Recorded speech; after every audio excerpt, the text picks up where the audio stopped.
Salut les gars, j'espère que vous allez bien. Comme vous le saviez, cette semaine, je suis en période d'examen. Mais j'ai fait quelques sacrifices pour vous faire une vidéo d'1 heure et non de 30 minutes. Alors faites-moi plaisir et atteignons cette fois les 1000 likes. Et aussi bombardez les commentaires. Sur ce bon visionnage, notre héros opta pour le niveau de difficulté Abyss. Dès son choix, 400 points furent instantanément déduits de son compte en échange de la pierre magique. Une lumière violette l'enveloppa, et Jou se retrouva téléporté dans le donjon des gobelins. À peine entré, une notification l'informa que, en raison de la difficulté élevée, les monstres de ce donjon étaient devenus bien plus redoutables. S'il ne parvenait pas à les affronter, il devrait briser la pierre magique et quitter ce royaume au plus vite. Une fois dans le donjon, Jou jeta un regard circulaire autour de lui. La zone ressemblait à une ruine, et il ne parvenait pas à comprendre pourquoi elle était dans un tel état. Peut-être était-ce dû à la prise de pouvoir des démons et à leur destruction. Alors qu'il observait les alentours, un gobelin se cachait derrière lui, l'épiait. Dès qu'il en eut l'occasion, il se rapprocha silencieusement et lança une attaque surprise avec son arme. Cependant, Jou l'avait senti venir. Dès que le gobelin se précipita, Jou lui asséna un puissant coup de poing qui le projeta au sol, le tuant sur le coup.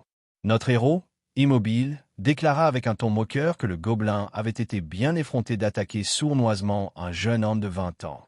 À cet instant, une vague de gobelins déferla devant lui, tous déterminés à l'attaquer.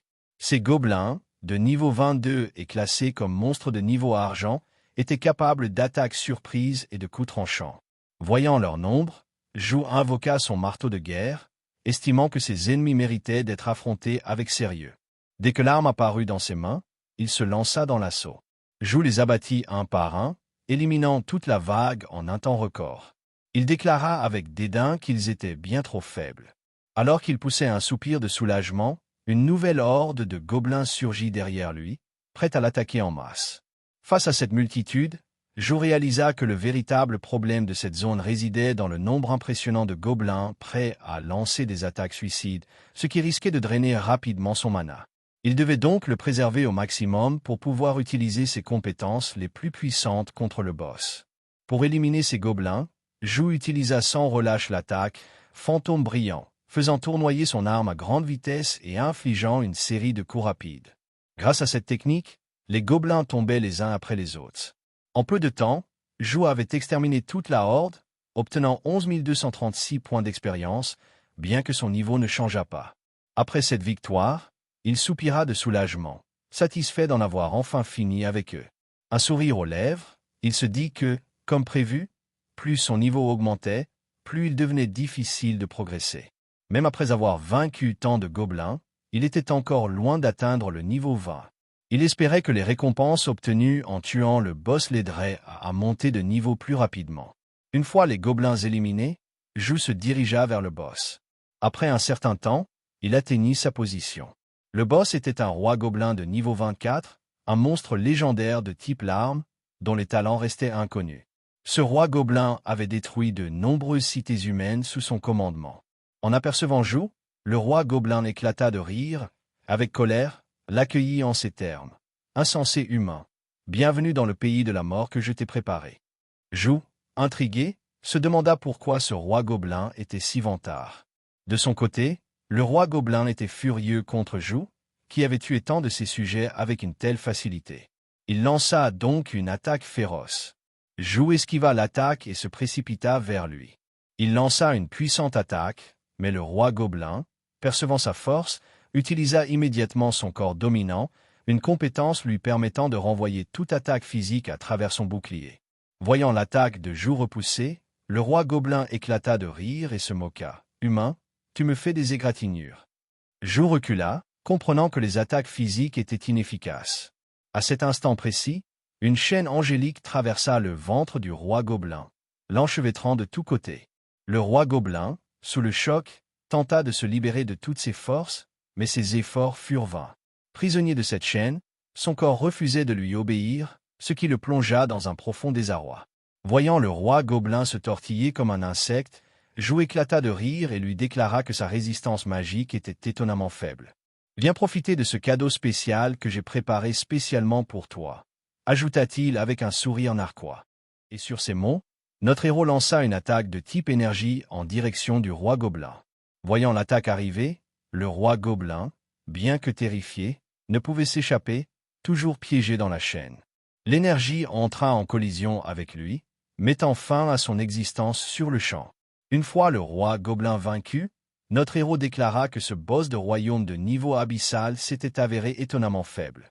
Il ajouta qu'il avait conservé une grande quantité de mana et s'était préparé à utiliser des compétences puissantes, mais que cela n'avait finalement pas été nécessaire.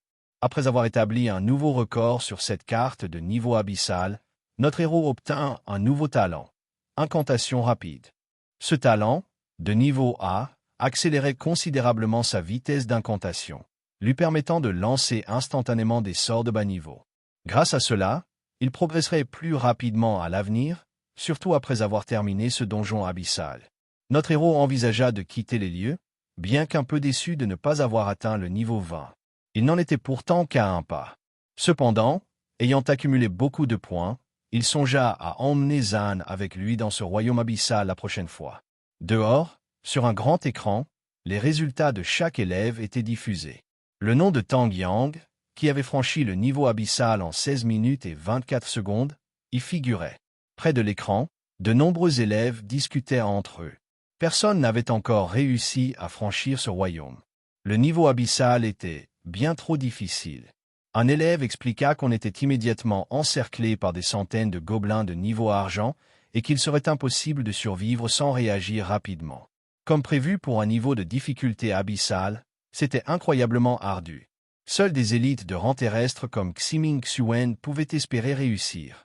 Zhang, parmi les élèves, regardait l'écran. Elle se félicita d'avoir réussi le niveau difficile sans encombre et exprima l'espoir que Zhou réussirait également la difficulté qu'il avait choisie. Un autre élève mentionna que le royaume des abysses était désormais accessible aux nouveaux arrivants et que plusieurs élèves l'avaient déjà réussi. Un autre ajouta qu'un chevalier saint de niveau 19, nommé Zhu Yi, avait récemment pris la première place et établi un nouveau record. Alors que les élèves discutaient, quelqu'un cria que le record du royaume venait d'être battu. Tous se tournèrent vers l'écran, stupéfaits de voir le nom de l'élève qui avait accompli cet exploit. Le nom de Zhu s'affichait à l'écran. Il avait réussi le niveau de difficulté abyssale en 10 minutes et 56 secondes, établissant un nouveau record. De nombreux étudiants se demandaient qui était ce Zhu Yi, avouant ne jamais avoir entendu son nom auparavant. Était-il en terminale? En voyant son nom, certains le reconnurent comme le meilleur de première année, incrédules face à ses progrès fulgurants. Beaucoup d'étudiants, ayant assisté à la compétition de première année de Zhu, étaient impressionnés par ses performances. Ils attendaient maintenant l'arrivée de Xuan, qui était entré dans le royaume après lui, se demandant si son palmarès surpasserait celui de Zhu. À ce moment-là, Xuan sortit du donjon, dans un état lamentable. Un étudiant qui l'attendait se précipita vers lui pour l'aider à se relever. Xuan, épuisé, lui confia que le royaume des abysses était extrêmement difficile. Il avait perdu de l'or et un excellent équipement sans parvenir à terminer le royaume. Xuan prit rapidement une potion de récupération et commença à la boire. Tout en regardant autour de lui, il ne comprenait pas pourquoi tout le monde fixait l'écran.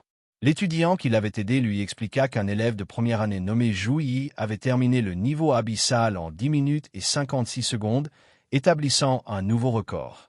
Xuan, sous le choc, laissa échapper la potion qu'il buvait. Il ne pouvait croire qu'un nouveau joueur de niveau 19 ait accompli un tel exploit.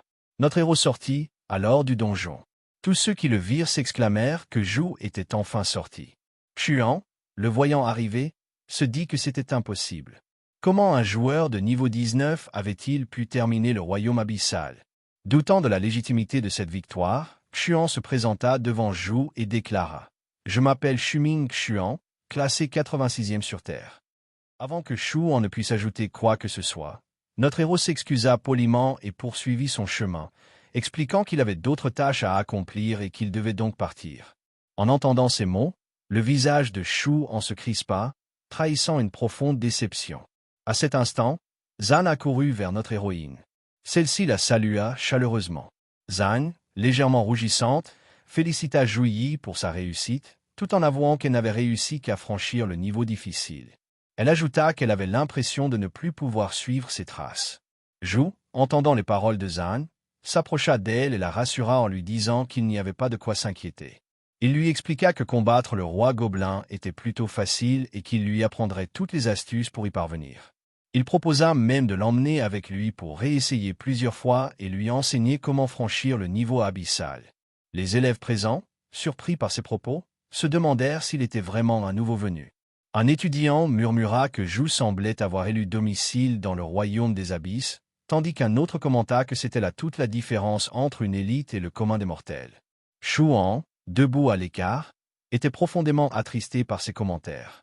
L'étudiant qui l'accompagnait tenta de le réconforter en lui disant qu'il avait presque réussi et qu'une nouvelle tentative pourrait porter ses fruits. Mais Shuan, restant silencieux, finit par déclarer tristement qu'il avait décidé de ne plus défier ce royaume. Cette décision fut prise après que les paroles de l'étudiant l'eurent touché au cœur. Pendant ce temps, Zhuan na Zhang dans un donjon de difficulté abyssale. Bien que le niveau de Zhan fût bas, tout comme celui de Zhu, notre héros avait déjà terminé ce niveau. Il voulait donc aider Zhan à gagner de l'expérience. Dès leur entrée dans le donjon, Zhu lui adressa un sourire et lui rappela que c'était la deuxième fois qu'ils travaillaient ensemble, évoquant avec nostalgie leur exploration de la vallée de la tempête. Zhan, timide, rougit en se remémorant cette expérience. Elle se souvint du moment où Zhu l'avait sauvé des démons qui l'avaient encerclé et de la façon dont elle l'avait embrassé. Elle avoua timidement que c'était son courage qui l'avait sauvé et l'avait empêché de choisir l'autodestruction. Zhu, souriant, lui répondit que ce sauvetage n'était que le début de leur aventure et que de nombreux autres voyages les attendaient. Alors qu'ils discutaient, une horde de guerriers gobelins de niveau 22 fit son apparition. Ils étaient nombreux, riaient bruyamment et s'avançaient vers eux. Zhan remarqua que la difficulté abyssale ne décevait pas, car les statistiques de ces gobelins étaient très élevées. Zhu avait amené Zhan à ce niveau pour qu'elle puisse gagner de l'expérience tout en terminant le donjon avec lui. Il lui donna des conseils pour éliminer ces gobelins, expliquant que leur force résidait uniquement dans leur nombre, mais qu'ils étaient en réalité très faibles. Notre héros proposa à Zhan de se répartir les rôles pour empêcher les gobelins de les attaquer par derrière. Zhan accepta. Zhu activa alors des bonus tels que le don de Dieu, le don de protection et la bénédiction des armes, qui bénéficiaient également à Zhan. Celle-ci sortit son épée et se prépara au combat. Avec ses bonus, Zhu attaqua les gobelins avec son marteau, tandis que Zhan se chargea de l'autre côté. Dès que Zhu engagea le combat, il commença à les abattre un par un. De son côté, Zhan se sentait incroyablement renforcé grâce au buff de Zhu. Ses statistiques de base avaient augmenté d'un quart, et la puissance de ses attaques était presque doublée. Les gobelins tentèrent d'attaquer Zhan dès qu'ils en eurent l'occasion, mais celle-ci utilisa l'entaille obscure avec son épée, qui possédait le pouvoir de l'élément obscur, infligeant d'immenses dégâts à ses ennemis. Malgré son faible niveau, Zhan parvint à éliminer ces gobelins avec une facilité déconcertante grâce au buff de Zhu. En peu de temps, Zhu et Zhan anéantirent complètement la horde de gobelins. Zoing, de niveau 18, obtint 200 points d'expérience, tandis que notre héros, toujours de niveau 19, en gagna 900. Après avoir éliminé tous les gobelins, Zoing, le visage illuminé par un sourire, demanda à notre héros de continuer, avouant qu'elle prenait beaucoup de plaisir à cette aventure. Voyant son enthousiasme, notre héros acquiesça, et tous deux se dirigèrent vers le boss gobelin. Ils atteignirent rapidement le boss, dont le niveau était de 24. En les apercevant, le chef gobelin les défia, leur ordonnant de se préparer à mourir pour venger la mort de son peuple. Zoing, ressentant la puissance du boss, déclara avec sérieux que les boss des abysses n'étaient pas des proies faciles. Elle demanda à notre héros comment il avait réussi à vaincre ce boss gobelin lors de sa précédente tentative. Notre héros lui expliqua que, bien que le boss semblait puissant, sa résistance au sort était très faible, ce qui lui avait permis de le vaincre grâce à une compétence puissante. Zhan, excité par les paroles de notre héros, décida de prendre les devants et s'avança pour attaquer le boss. Elle réfléchit à la compétence suggérée par notre héros, puis se souvint de la puissance démoniaque de sa lignée de succubes. Elle décida de l'essayer et lança un puissant coup de poing imprégné d'énergie démoniaque. Cependant, l'attaque toucha le boss gobelin sans lui infliger de dégâts. Au contraire, il absorba l'énergie démoniaque, ce qui le propulsa à un niveau supérieur, le rendant encore plus puissant. Le boss utilisa alors une onde de choc terrestre, créant une onde de pression dans toute la zone.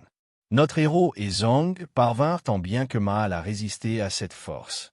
Notre héros, se stabilisant, demanda à Zhang si elle allait bien. Celle-ci, désespérée, répondit que tout était de sa faute. Elle avoua ne pas avoir pu contrôler son pouvoir démoniaque, permettant ainsi au boss de l'absorber et de devenir plus fort. Notre héros, voyant Zhang se culpabiliser, la réconforta avant de tenter la méthode qu'il avait utilisée la dernière fois pour vaincre le boss. Il utilisa le châtiment de lumière, mais le boss se protégea avec son bouclier protecteur. Cette fois, l'attaque de notre héros ne parvint pas à briser le bouclier. Surpris, il constata que l'effet de la compétence était bien plus faible qu'auparavant. La résistance au sort du boss semblait avoir considérablement augmenté. Notre héros activa alors la lance de lumière, tout en se préparant à attaquer, informa Zhang que la situation devenait critique. Il lui dit qu'il allait réessayer, mais que si cela échouait, elle devrait écraser la pierre abyssale. Il lança une série d'attaques continues, mais aucune ne parvint à affecter le boss gobelin. Il tenta également d'utiliser la chaîne divine, mais le boss la brisa sans effort. Notre héros se retrouva face à de grandes difficultés, et Zhang, voyant cela, se reprocha amèrement d'avoir compliqué la situation à cause de son erreur. Zhang, effrayée et déçue, perdit le contrôle d'elle-même et se sentit responsable de la tournure des événements. Alors qu'elle se demandait ce qu'elle devait faire, une voix intérieure lui murmura qu'elle était faible.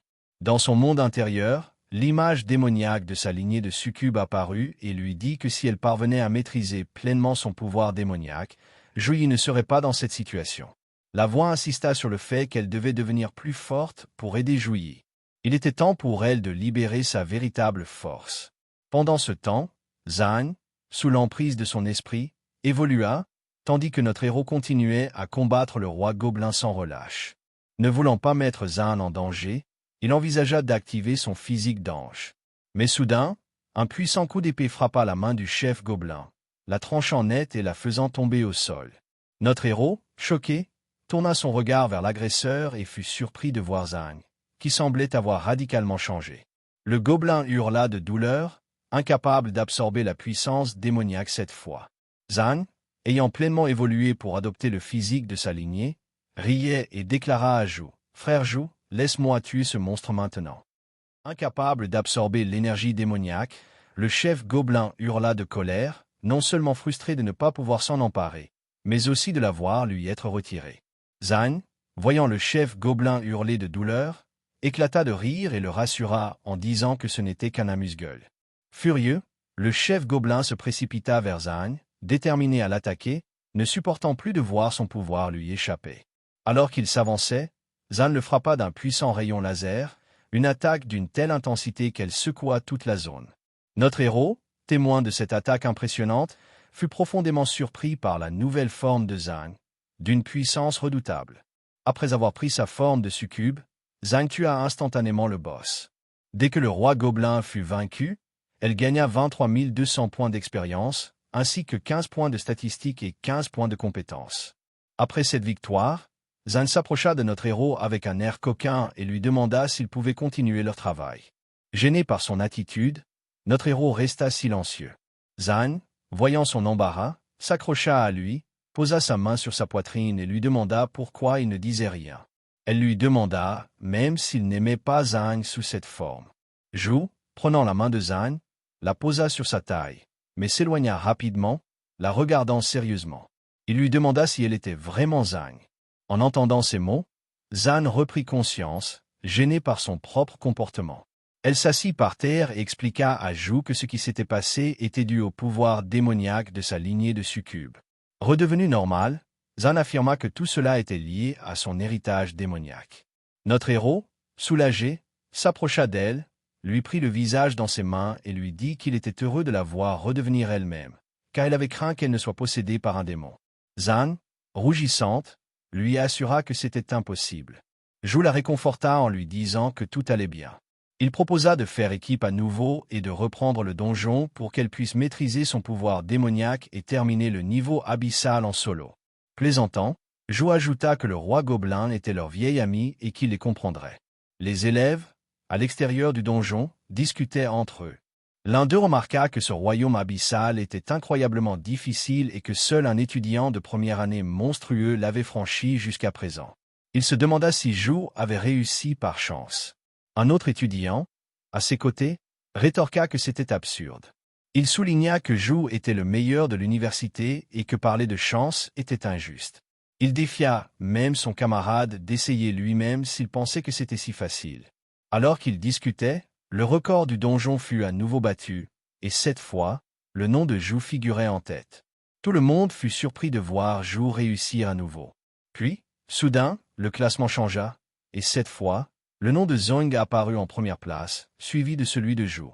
Les élèves furent stupéfaits que Zhong, qui avait eu du mal à terminer le niveau difficile auparavant, ait réussi le niveau abyssal en solo. L'étudiant qui accompagnait Xuan avoua, avec une certaine tension, qu'il comprenait maintenant ce que cela faisait d'être si loin d'un génie. En peu de temps, Zhong et Zhou terminèrent le donjon à plusieurs reprises. Zhou acheva la difficulté abyssale une deuxième fois, tandis que Zhong la termina également en groupe avec Zhou. Après un certain temps, ils sortirent ensemble du donjon. Dès qu'ils furent dehors, Zhong proposa à Zhou d'aller voir le feu d'artifice préparé par la maison des éléments pour les nouveaux arrivants. Zhou, après l'avoir écouté, accepta de se détendre un peu. Ils se rendirent ensemble à la maison des éléments, où toute la rue était animée par des lumières magiques. À ce moment-là, toute la rue scintillait, et ils contemplèrent cette scène ensemble. Zhou fit remarquer à Zhan qu'ils avaient tellement exploité le royaume qu'ils ne s'en étaient même pas rendus compte. Zhan le remercia, reconnaissante d'avoir pu recevoir autant de récompenses du royaume abyssal, grâce à son aide. En entendant cela, Zhou rit et lui dit que c'était grâce à elle. Il n'avait fait que l'aider un peu. En marchant, ils s'approchèrent d'une statue. Notre héros, intrigué, demanda à Zhan de qui il s'agissait. Elle lui expliqua qu'il s'agissait du mage Yi Yang, honoré du titre de divinité protectrice. Ce dernier avait autrefois défendu seul plusieurs légions mondiales, et ses exploits avaient été largement célébrés. Malheureusement, un seigneur démon l'avait attaqué par derrière lors du combat final, lui coûtant la vie. Son âme avait été complètement anéantie, empêchant toute résurrection. Notre héros fut ravi d'apprendre l'existence de ce grand héros. Il avoua à Zhan qu'il connaissait peu l'histoire et lui demanda de lui parler du Moyen-Âge. Zhan, joyeuse, accepta et commença à lui raconter cette époque. Pour comprendre cette période, il fallait remonter à l'âge d'or, il y a 80 ans. À partir de 2544, de nombreuses classes talentueuses avaient émergé, et cette année-là, l'âge d'or avait été couronné par l'apparition de héros comme le saint de l'épée de la tempête, Changping Ai, et le saint de la lame de chaleur, Lexiaoyang. Ces légendes combattaient toujours en première ligne. Cependant, alors que les hommes commençaient à attaquer d'autres mondes par anticipation, l'âge des ténèbres s'était abattu soudainement, entraînant une invasion intense de créatures extraterrestres. Les élites de l'âge d'or avaient donné leur vie pour repousser cette invasion. Après 30 ans de combat et le sacrifice de millions de personnes, une ère de paix avait finalement été atteinte. En racontant cette histoire, Zhan pensa à l'époque actuelle, de nouveau menacée par des créatures venues d'un autre monde. Elle exprima l'espoir que ses craintes ne soient que des soupçons. Voyant Zhan tendu, Zhou posa sa main sur sa tête et la rassura, en lui disant de ne pas trop s'inquiéter. Il expliqua que les créatures géantes des autres mondes avaient simplement échappé à des fissures dimensionnelles de taille moyenne et qu'elles n'étaient pas très puissantes. Même si les ténèbres revenaient, ce seraient les créatures de l'autre monde qui en souffriraient. Zhan, rasséréné, admit que Zhou avait raison. Ils avaient récupéré et étaient désormais prêts à combattre. À cet instant, les feux d'artifice éclatèrent dans le ciel, illuminant la nuit. Zhan prit la main de Zhou et l'emmena à un endroit offrant une meilleure vue. Plus tard, Zhou se dirigea vers un train. Assis à l'intérieur, il regretta l'absence de Mademoiselle Sumei, car il ne pouvait pas utiliser le réseau de téléportation militaire. Il se sentait un peu déshabitué du train, ayant l'habitude des téléportations instantanées. Dans sa main, il tenait une pilule congelée, ravi de savoir qu'elle permettrait à Zhao de guérir. Pendant ce temps, la sœur de Zhou, légèrement en colère, attendait son retour. King, se tenant devant elle, la rassura en lui disant que Zhou avait appelé et qu'il arriverait bientôt. Alors qu'ils discutaient, Zhou ouvrit la porte et annonça son retour. Xiu bondit de joie en voyant son frère et s'assit rapidement sur ses genoux. Zhou, soulagé, lui dit qu'il était heureux de la voir si énergique, car il s'était inquiété pour son état. Xiu, innocente, lui répondit qu'elle prenait ses médicaments tous les jours. King, ravi de revoir Zhu, lui dit qu'il était content de son retour. Zhu, de son côté, exprima qu'il était heureux de revoir King après si longtemps. King s'approcha alors de lui et lui demanda combien de temps il comptait rester. Zhu répondit qu'il resterait 3 ou 4 jours, le temps de terminer le traitement de Yan. Yan, triste d'apprendre que son frère ne resterait que peu de temps, s'accrocha à lui. Puis, se reprenant, elle demanda avec enthousiasme s'il lui avait préparé un cadeau. Pour lui faire plaisir, Zhu invoqua aussitôt la corne de l'ours monstrueux de grade doré et la lui offrit, expliquant qu'elle pourrait invoquer cet ours pour se protéger. Yan, ravi, sauta de joie en disant que c'était exactement ce qu'elle attendait de son frère. Zhu, posant sa main sur la tête de Yan, lui dit qu'il était sûr qu'elle deviendrait aussi forte que lui une fois complètement guérie. Peu après, 2 personnes se dirigèrent vers la maison de Zhu. Arrivés devant la porte, ils sonnèrent. Notre héros arriva, ouvrit la porte et accueillit les 2 visiteurs. Il s'agissait du secrétaire Zhao et de Madame Shui. Le secrétaire Zhao, s'adressant à Zhu, lui expliqua qu'il avait contacté Madame Shui la veille au soir et qu'elle était venue immédiatement. Madame Shui, l'interrompant, ajouta qu'elle ne pouvait pas prendre à la légère l'invitation de Zhu Yi. Zhu s'avança alors vers Madame Shui, lui serra la main, et avec un sourire, la remercia d'être venue l'aider, tout en minimisant ses éloges. Madame Shui, reprenant la parole, le félicita pour avoir non seulement trouvé le lotus gelé, mais aussi pour l'avoir transformé en une pilule de givre aux effets encore plus puissants. Le secrétaire Zhao, surpris par cette révélation, réalisa à quel point cette pilule était un trésor précieux et inestimable. Devant l'étonnement du secrétaire Zhao, notre héros lui raconta comment il avait obtenu cette pilule de givre. Il insista ensuite sur l'urgence de ne plus perdre de temps, car sa sœur devait être soignée au plus vite. Tous 2 acquiescèrent, convenant qu'il fallait se mettre au travail immédiatement. Ils se rassemblèrent ensuite dans une pièce pour commencer le processus. Yuan, nerveuse, demanda à son frère si tout allait bien se passer. Zhu, la rassurant, lui donna une pilule de glace et lui dit de ne pas s'inquiéter, qu'il suffisait de la prendre. Pour soigner Yuan, elle devait entrer dans une formation et informer son frère qu'elle était prête. Zhu lui accorda alors plusieurs bonus, comme la bénédiction de protection, la bénédiction de l'aube et la bénédiction du courage. Une puissante aura sacrée se répandit dans toute la pièce. Les spectateurs, impressionnés par la lumière sacrée de Zhu, virent Yuan se sentir renforcée par ce puissant buff. Zhu Yuan elle-même fut surprise par la pureté de l'énergie sacrée de son frère, dépassant même celle d'une prêtresse. Une fois tout en place, Zhu ordonna à Yuan d'activer la formation. Celle-ci obéit et avala immédiatement la pilule de givre. Dès qu'elle l'ingéra, une puissante lumière glaciale éclata, gelant presque toute la pièce. Les spectateurs, effrayés, se demandèrent s'il y avait un problème. Notre héros, calmant les inquiétudes, leur assura qu'il maîtrisait la situation.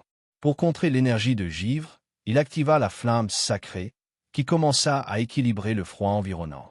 Après avoir avalé la pilule, Zhu fut convaincu que ce serait la dernière épreuve de givre pour Yuan.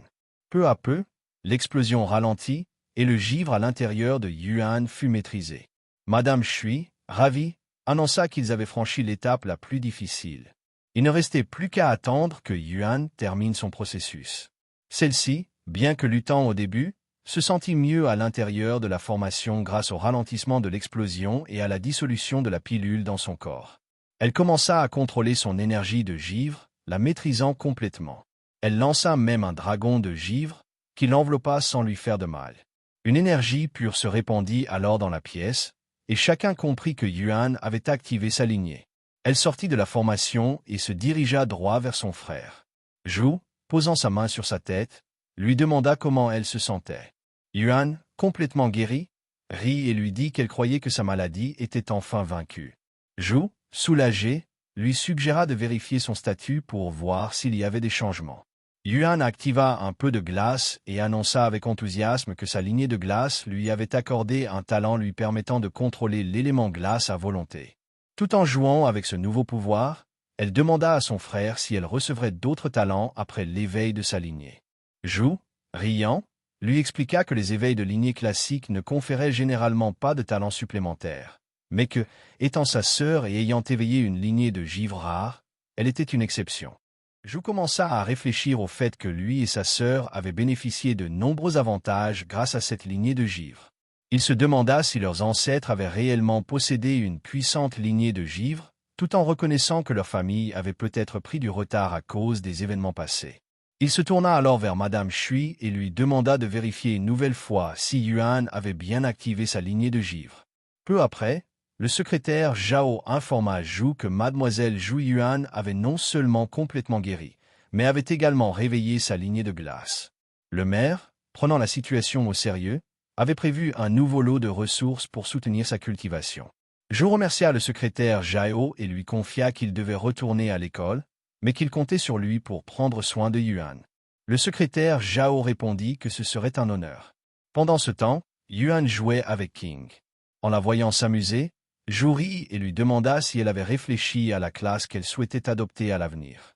Yuan, après un moment de réflexion, déclara qu'elle choisirait définitivement la classe de mage.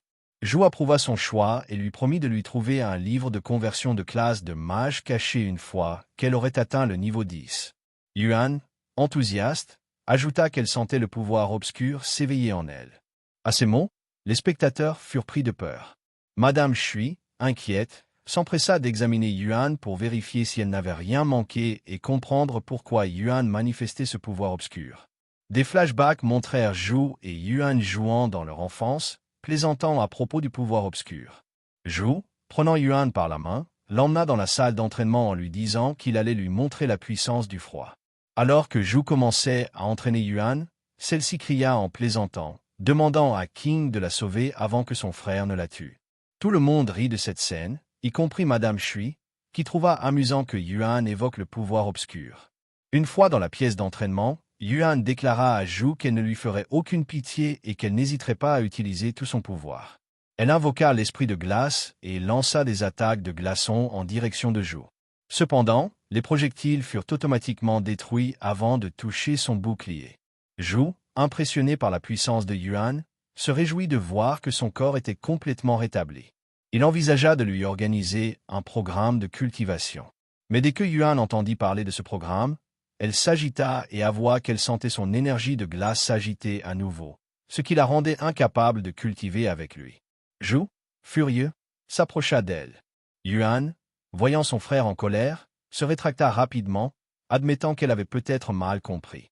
Ils continuèrent à s'entraîner un moment, jusqu'à ce que Yuan, épuisée, déclara en plaisantant qu'elle confiait à Zhu la mission de sauver le monde, car elle ne le pouvait pas. Zhu, riant, répondit qu'il sentait qu'il n'avait pas d'autre choix non plus.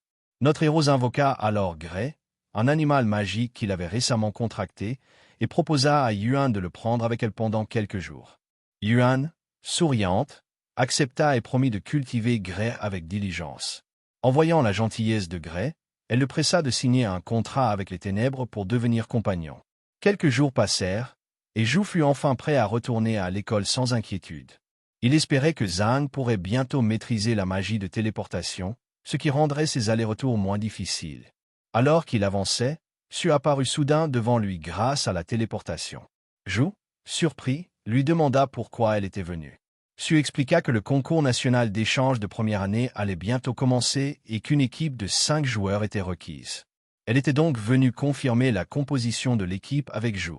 En tant que premier lauréat du concours des nouveaux élèves de l'académie, Zhu se vit naturellement confier la responsabilité de chef d'équipe. Il devait donc mener à bien la constitution de l'équipe en tant que leader. Su présenta ensuite à Zhu la liste des 10 meilleurs élèves de première année, parmi lesquels il devait en choisir 4. Après avoir consulté la liste, Zhu déclara à Su qu'il souhaitait sélectionner les 4 meilleurs élèves pour son équipe. Su, cependant, lui fit remarquer que cette décision semblait hâtive. Elle expliqua que, dans un match par équipe, il était courant de se fatiguer lors des derniers rounds, ce qui rendait essentiel de préserver l'endurance de l'équipe. C'est pourquoi les classes de prêtres, capables de restaurer les statistiques, jouaient un rôle crucial. Bien que Zhu puisse offrir divers bonus en tant que chevalier saint, sa capacité de récupération restait légèrement inférieure à celle d'un prêtre. Su ajouta que, selon les exemples des années précédentes, il était recommandé d'inclure un prêtre dans l'équipe. Zhu, écoutant ces explications, répondit que ce n'était pas nécessaire. Selon lui, tant qu'ils battraient leurs adversaires rapidement, ils n'auraient pas à s'inquiéter de la récupération. Il exprima une confiance totale dans sa capacité à remporter la première place dans la catégorie individuelle de la compétition d'échange. De plus, lors des matchs par équipe, il pourrait même affronter toute l'équipe adverse seule en activant ses 6 ailes. Su, après avoir entendu les arguments de Zhu, commença à réfléchir. Elle reconnut que, lors de la compétition de première année, la force de Zhu surpassait de loin celle des autres élèves. Avec lui, il était possible qu'ils n'aient pas besoin d'un prêtre et qu'ils écrasent les autres écoles. Elle décida alors de confier toutes les affaires de l'équipe au directeur Wu, tout en rassurant Zhu que la première place serait la leur. Su demanda ensuite à Zhu s'il avait achevé l'éveil de la lignée de sa sœur. Zhu la remercia pour lui avoir parlé du lotus gelé et affirma que tout cela n'avait été possible que grâce à elle. Su, heureuse de cette nouvelle, approuva. Zhu demanda alors à Su où il pourrait trouver le livre de conversion de classe cachée. Su, comprenant que ce livre était destiné à sa sœur, lui expliqua que l'école en possédait un, mais que l'acheter ne serait pas facile. Elle sourit en voyant à quel point Zhu était attentionné, surtout avec l'arrivée imminente de monstres d'un autre monde. Zhu insista sur l'urgence de donner à Yuan un moyen de se protéger rapidement. Su, avant de se téléporter, encouragea Zhu à faire de son mieux lors du concours d'échange de première année, tout en lui laissant quelques énigmes à résoudre. Zhu, perplexe, chercha comment obtenir le livre de conversion. En découvrant les conditions d'achat, il comprit pourquoi Su avait parlé d'énigmes. Pour acheter le livre, il fallait être de niveau 25, avoir accompli au moins une mission de l'école, figurer parmi les 10 premiers rangs terrestres et les 100 premiers rangs célestes, et disposer de 20 000 points. À ce moment-là, je reçus une nouvelle mission du système, liée au concours national d'échange des étudiants de première année. La récompense dépendrait de ses résultats combinés. Pendant ce temps, l'équipe sélectionnée par Zhu fut présentée au maître de maison Wu. Tous les professeurs étaient réunis dans la salle de réunion. Le maître de maison Wu annonça que Zhu Yi avait soumis ses candidats pour le match par équipe.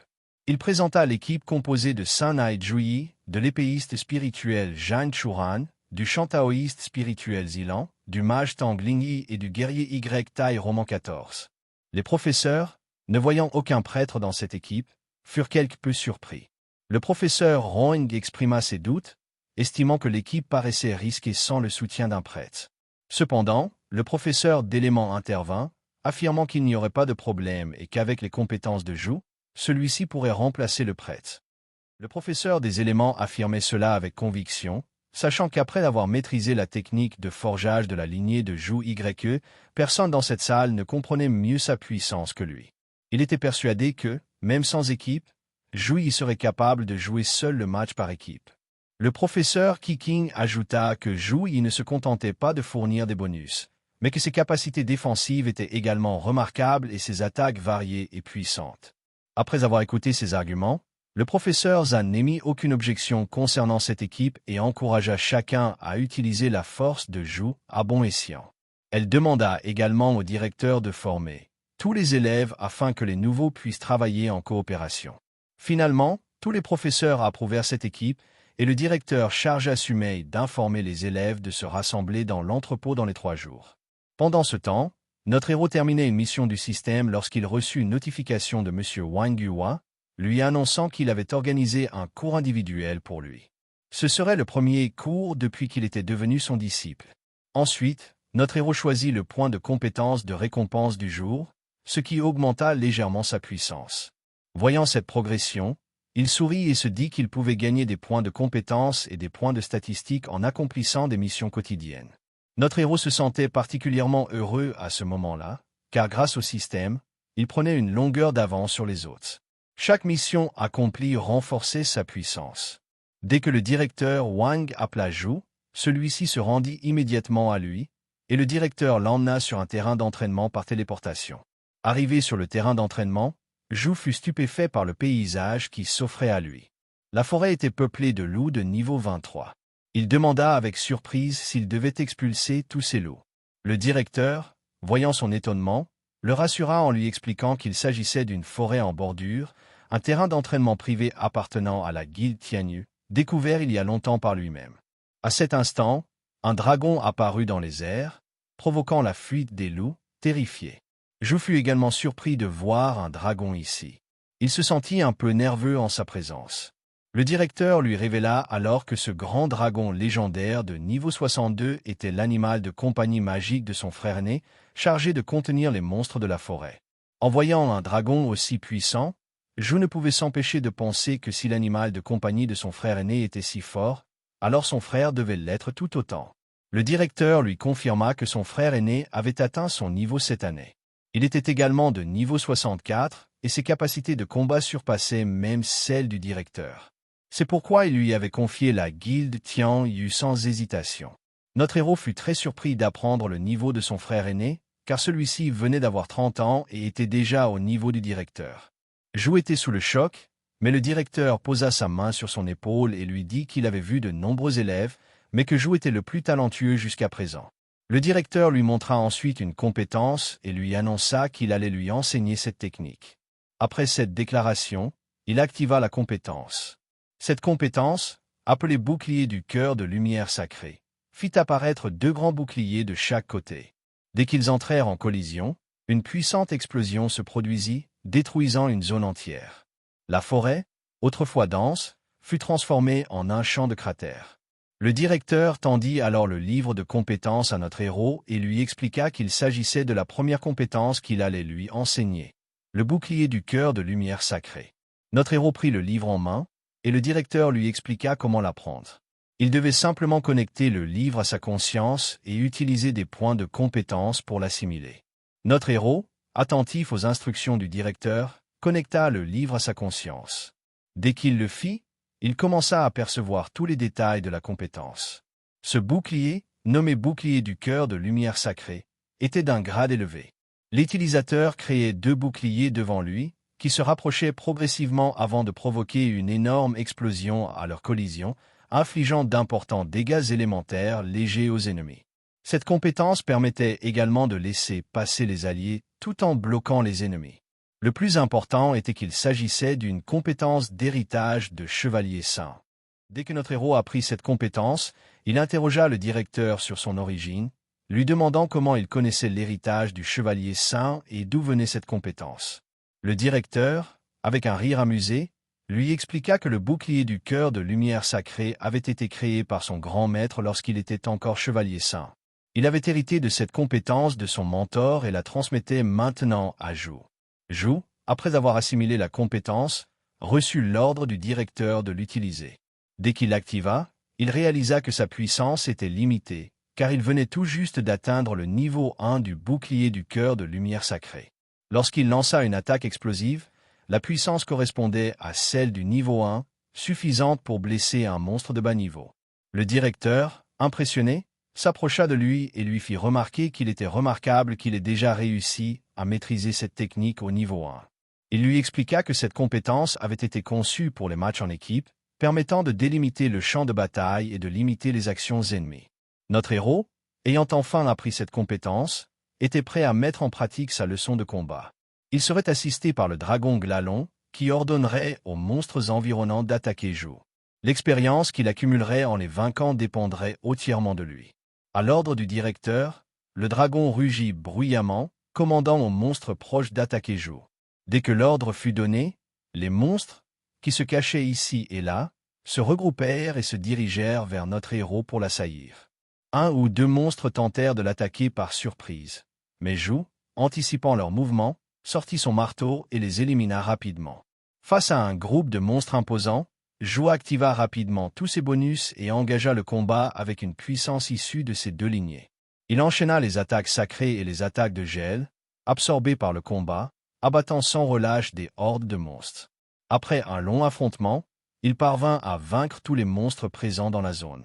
Le directeur, témoin de cette performance, s'approcha de Zhou et lui demanda s'il était prêt à affronter d'autres monstres s'ils surgissaient. Il ajouta avec un rire que Zhou n'aurait pas peur, car il était là pour le soutenir. Notre héros répondit avec assurance qu'il n'avait aucune crainte, car il avait confiance en son maître. Après un bref repos, Zhou but une dose de récupération, qui revitalisa instantanément son corps. Le système lui envoya un message de félicitations. Il avait atteint le niveau 22 et gagné 20 points de statistiques et 20 points de compétences. Zhou utilisa tous les points d'expérience acquis pour améliorer son bouclier du cœur de lumière sacrée, faisant passer sa compétence au niveau 3. Il était ravi de cette progression, sachant que cela lui serait extrêmement utile. Le directeur, après avoir inspecté la zone et constaté qu'aucun monstre ne subsistait, s'approcha de Zhu et le félicita. Il avoua qu'il s'attendait à ce que Zhu élimine une centaine de monstres, mais qu'il en avait vaincu près de 400. Notre héros remercia le directeur pour tout l'enseignement dispensé, reconnaissant que ses progrès au cours des 2 derniers mois étaient entièrement dus à ses conseils. Sans lui, il n'aurait jamais pu progresser autant. Le directeur, se tournant vers Zhu, lui rappela qu'il devait garder son sang-froid et ne pas faiblir aux moments cruciaux, surtout puisqu'il formerait une équipe sans prêtre pour le concours d'échange. Zhu, avec une assurance tranquille, répondit qu'il n'y avait pas lieu de s'inquiéter. Tant qu'il serait là, la première place leur appartiendrait. Un sourire confiant illumina son visage tandis qu'il prononçait ces mots. Pendant ce temps, à l'aire de repos de la forêt de la tempête, les 4 membres de l'équipe sélectionnés par notre héros entrèrent dans une vieille cabane. Par ailleurs, une annonce concernant le concours national d'échange pour les nouveaux étudiants fut diffusée dans tout le collège et chaque établissement. On murmurait que, avec la participation de 218 lycées à travers le pays, le vainqueur final serait une véritable surprise. La liste des participants fut publiée sur toutes les plateformes, attirant l'attention de tous les étudiants. Chacun vérifiait avec curiosité qui participerait à ce concours. Les étudiants sont stupéfaits de constater qu'il n'y a pas de prêtre dans l'équipe de notre héros. Ils se demandent si ce qu'ils voient est réel, car l'absence d'un prêtre dans une équipe est inhabituelle. Ils sont particulièrement curieux de savoir comment l'équipe va se battre sans ce soutien crucial. Pendant ce temps, dans la vallée de la tempête, les compagnons de notre héros découvrent la liste des participants. La fille artilleuse et la fille mécanique sont ravis de voir le nom de notre héros figurer comme capitaine, avec Jogne en tant que vice-capitaine. En entendant les étudiants douter de la formation de l'équipe, la fille artilleuse éclate de rire. Elle explique que beaucoup critiquent l'absence de prêtre dans l'équipe, prédisant même une défaite certaine. Ses commentaires amusent plutôt qu'ils ne l'inquiètent. La capitaine de l'équipe, quant à elle, est ravie de voir Zhu en tête de cette compétition. Elle demande à Aaron d'informer le serveur qu'elle paiera tout ce que Zhu commandera aujourd'hui. Tout en sirotant sa boisson, elle se dit que, même sans prêtre, l'équipe de Zhu a de grandes chances de remporter le championnat cette année. L'histoire se poursuit avec notre héros, qui s'entraîne dans la salle d'entraînement. Cependant, l'entraînement de niveau 10, autrefois difficile, est maintenant trop facile pour lui. Il réfléchit à la possibilité de demander à Su de l'aider pour un entraînement plus poussé. À ce moment, Su l'appelle. Elle l'informe que le maître de Juo Wu commence son entraînement spécial aujourd'hui et lui demande de se rassembler rapidement dans la cour d'entraînement. Ju, ravi de cette nouvelle, se précipite vers l'entrepôt en suivant les instructions. Alors qu'il se tient devant le portail, une voix annonce l'approche du concours national d'échange de première année. Ju, excité, avoue qu'il n'a pas pu dormir de la nuit. Une autre voix s'élève, exprimant la même excitation et la fin de combat. L'école a remporté le concours national d'échange 4 années de suite, et la pression est grande pour maintenir ce record. Quelqu'un ajoute qu'avec Zhu dans leur équipe, la victoire est presque assurée. Notre héros entre alors dans la pièce, le dernier arrivé. Tout le monde est déjà là, discutant avec enthousiasme. En le voyant, il l'accueille chaleureusement. Zhang s'approche timidement de Zhu et lui dit qu'il l'attendait depuis longtemps. Zhu, riant, s'excuse pour son retard et se dirige vers le maître de maison et Su pour présenter ses excuses. Le maître de maison, compréhensif, lui présente ses nouveaux coéquipiers. Parmi eux, il y a Itai Roman 11, un guerrier de niveau 18, qui remercie Zhu pour son invitation dès qu'il le voit. Ensuite, Tangling Roman 11, une mage de niveau 18, timide et rougissante, salue Zhu avec respect.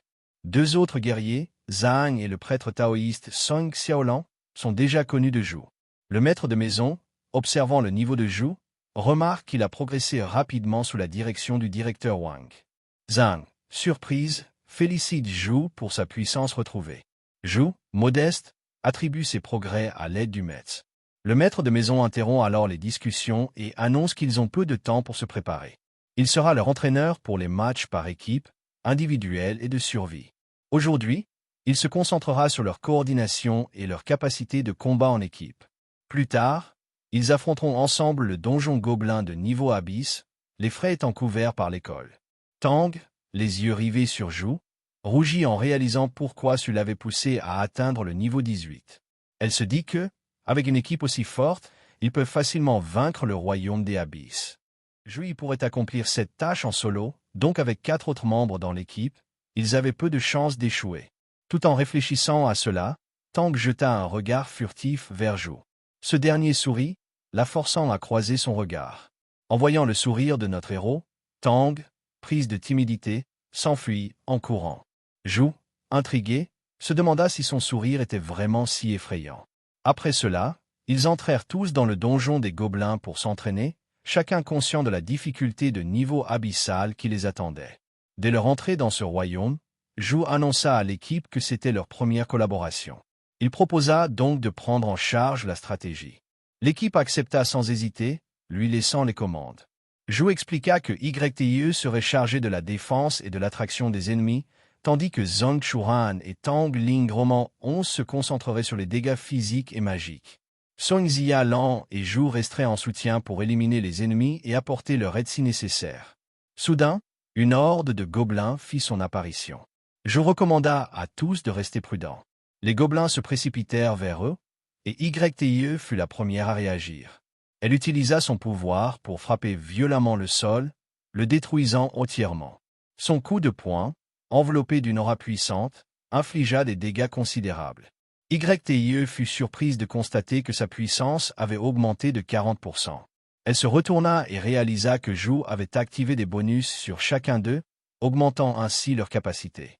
Tang Ling, debout derrière, fut stupéfaite de voir Zhu lancer 3 buffs simultanément en quelques secondes seulement. Elle admira sa vitesse d'incantation, une prouesse que même les mages professionnels avaient du mal à accomplir. Encouragée, Tang Ling utilisa à son tour sa compétence pour attaquer les gobelins avec une destruction magique sonore. Les gobelins, sous pression, furent rapidement submergés par les attaques continues de Zhang. Cependant, un archer gobelin tenta une attaque furtive. Zhu, vigilant, recommanda à tous de rester sur leur garde. Weitai utilisa rapidement son bouclier pour se protéger. Zhang, surprise, réalisa que le donjon avait changé depuis sa dernière conquête. Des archers gobelins de niveau 23, experts en attaque sournoise, avaient fait leur apparition. Zhu, ravi de cette nouvelle difficulté, utilisa la punition lumineuse sur les gobelins. Dès que la lumière toucha la zone, tous les gobelins furent neutralisés. Après les avoir éliminés, Zhu annonça qu'il s'occuperait des ennemis les plus agaçants, laissant le reste à l'équipe. Song, déterminé, lança son talisman en papier vers les gobelins.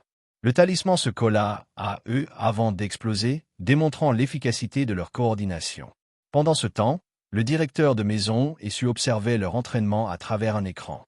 Le directeur remarqua que la vitesse d'incantation de Zhu avait considérablement augmenté depuis sa participation à la compétition de première année. Certaines de ses compétences semblaient même instantanées. Su suggéra que Zhu avait probablement choisi un talent lié à la vitesse d'incantation après avoir terminé le royaume abyssal. Elle admira sa progression rapide, soulignant qu'il avait amené Zhang Chuan à défier le niveau abyssal et à prendre les premières places dès la rentrée. Le directeur, un sourire éclatant aux lèvres, révéla qu'il avait augmenté la difficulté pour tester Zhu. Su fut surprise d'apprendre que c'était le directeur qui avait ajusté le niveau de défi. De nombreux gobelins encerclèrent Zhang, qui, voyant leur nombre, les attaqua sans relâche avec une attaque d'ombre, les éliminant tous. Song, de son côté, lança continuellement ses talismans sur les gobelins, utilisant la compétence « Utilisation des 5 bailleurs de fonds de la justice ». Les explosions qui en résultèrent tuèrent les gobelins un par un. Tang, utilisant la magie du vent, créa une immense tornade dans laquelle elle emprisonna les gobelins. Elle demanda à Tezan de leur infliger le coup fatal. Dès qu'elle entendit les instructions de Tang, Tezan pénétra dans la tornade et commença à abattre les gobelins piégés à coups de poing et de pied. Grâce au bonus de notre héroïne, Tezan se sentait en pleine forme et écrasait facilement les gobelins sous ses pieds. Elle avait du mal à croire qu'il parviendrait à tous les éliminer si rapidement. Tang, de son côté, constata qu'il ne restait plus un seul gobelin en vie. Ils étaient tous ravis d'avoir franchi ce niveau de danger sans difficulté. Zhu s'approcha alors d'eux et leur rappela que ce niveau n'était qu'un échauffement. Le véritable défi serait le combat contre le boss, et il leur conseilla de ne pas baisser la garde. En entendant Zhu, Tezan frappa son poing avec excitation, déclarant qu'il n'y avait aucune raison d'avoir peur. Grâce au buff de Zhu, Sa puissance avait presque doublé, rendant ce royaume facile à conquérir. Song rit en acquiesçant, affirmant que Zhu pouvait vaincre ce royaume à elle seule. Tang, debout à ses côtés, ajouta que la force de leur capitaine était impressionnante. Zhu, un peu gêné par ces compliments, sourit timidement, tandis que Zhong, à ses côtés, affichait également un sourire. Après un moment, ils s'approchèrent de la salle du boss. Arrivés devant, ils se demandèrent si le boss final s'y trouvait. Zhu confirma leur présence, mais en entrant, il ressentit quelque chose de différent, une sensation bien plus dangereuse que la première fois. Malgré cela, Zhu ouvrit la porte et les invita à entrer. Dès qu'ils pénétrèrent dans la pièce, le chef de la salle, qui avait changé, éclata de rire et les traita d'imbéciles pour être venus jusqu'ici. Cette fois, la salle du boss était très différente, imprégnée d'une énergie sombre intense. Il s'agissait du deuxième roi gobelin, un boss légendaire de niveau 25 qui avait pris la place de l'ancien roi après sa mort. En voyant ce boss légendaire, les membres de l'équipe de Zhu devinrent très vigilants, car c'était la première fois qu'ils affrontaient un ennemi aussi puissant. Le boss gobelin, un peu moqueur, leur annonça qu'il avait préparé un petit cadeau pour eux. Il créa alors une puissante boule de feu. Tang, inquiète de la puissance du sort, resta immobile, comme paralysé. La boule de feu se dirigea rapidement vers elle, et tout le monde lui cria de s'éloigner. Mais Tang, terrifié, ne bougea pas. Zan intervint rapidement, créant un bouclier pour protéger Tang. Cependant, la boule de feu était si puissante que le bouclier de Zan commença à se briser, et en un instant, il fut complètement détruit. Zan, nerveux, se dit que malgré le doublement de sa force grâce au buff de Zhu, il peinait à contrer les attaques de ce boss. Voyant son échec, le roi gobelin créa une autre boule de feu, riant et leur disant de ne pas paniquer. Il annonça qu'il avait préparé cet endroit pour leur fin, lançant une autre boule de feu encore plus puissante que la précédente. Cette fois, ce n'était pas une, mais 2 ou 3 boules de feu qui se dirigeaient vers eux. Tang et Zan, paniqués, n'eurent pas le temps d'esquiver. Zhu intervint alors, activant son pouvoir de givre pour créer un bouclier de glace qui détruisit les boules de feu à leur contact. Tang, soulagée mais toujours inquiète, avertit Zhu de faire attention, car ces boules de feu n'étaient pas ordinaires.